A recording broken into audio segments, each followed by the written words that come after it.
Sa kabila ng kabiguan ni Energy Secretary Jericho Petilla na maibalik ng 100% ang kuryente sa mga bayang nasalanta ng Bagyong Yolanda bago magpasko, suportado pa rin ni Pangulong Aquino ang kanyang kalihim.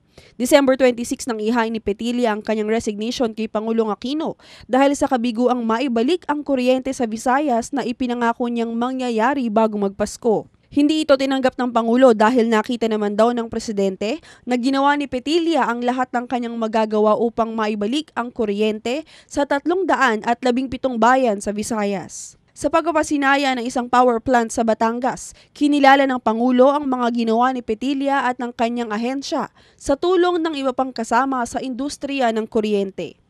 In fact, many of our countrymen would still be suffering the effects of a power shortage had it not been for the remarkable work of Energy Secretary Ikot Petilla and the industry players and other stakeholders who stayed up long nights to ensure that power was stored in all affected areas at the soonest possible time.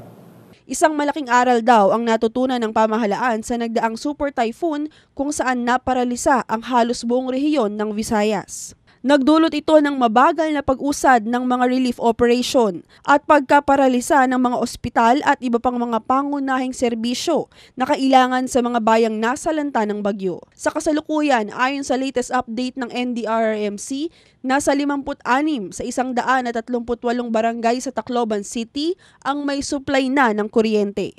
Ako ang inyong kaibigan, Phoebe De La Cruz para sa Newslight.